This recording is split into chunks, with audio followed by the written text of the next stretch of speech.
En ce début d'automne, la valse des moissonneuses-batteuses bat son plein dans les champs. L'heure est à la récolte du maïs. Et dans cette ferme céréalière, en plein cœur du Haut-Rhin, la saison s'annonce plutôt correcte.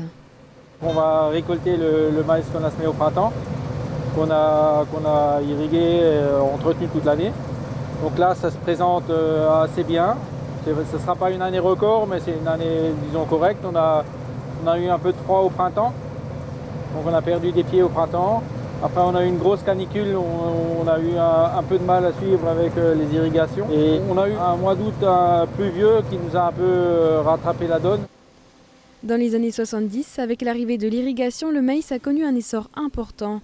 Il fait vivre aujourd'hui 4000 exploitants en Alsace, comme ici, où le maïs est historiquement la culture principale avec 125 hectares sur les 165 exploités par la ferme. Pourtant, sa réputation d'une plante forte consommatrice en eau et en pesticides fait de lui une culture assez décriée. Une réputation infondée pour leurs producteurs. Je vois très bien que le maïs, c'est une culture qui est très peu demandeuse de produits phytosanitaires. On n'est pas là tous les jours à pulvériser des produits. On a un désherbage à faire. Et maintenant, on a des techniques qui éliminent complètement les insecticides. Donc, moi, j'ai un peu du mal à comprendre la réaction des gens parce que c'est une plante qui est intéressante, même au niveau de l'irrigation. Elle ne consomme pas tant d'eau que ça par rapport à d'autres cultures, toujours. Pour redonner confiance aux agriculteurs et promouvoir les cultures comme le maïs, la Chambre d'agriculture d'Alsace lance une commission communication. Notre but, c'est justement d'expliquer que la culture du maïs, c'est une culture vertueuse, qu'elle a tout à fait des avantages dans notre paysage. Elle s'est déjà très très bien acclimatée à nos conditions climatiques.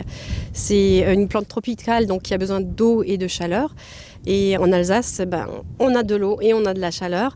On est sur la plus grande nappe phréatique d'Europe, puisqu'on est sur une nappe qui a entre 35 et 50 milliards de mètres cubes d'eau sous nos pieds. Par cette commission communication, c'est de rétablir des vérités qui nous tiennent à cœur et de ne pas être en permanence soumis à l'agribashing, que ce soit par rapport au maïs, mais par rapport aussi à notre métier et à d'autres cultures. Une fois récolté, le maïs va sécher dans les silos et sera ensuite en partie transformé dans la région. Au total, plus de 3500 produits du quotidien sont issus de la culture du maïs.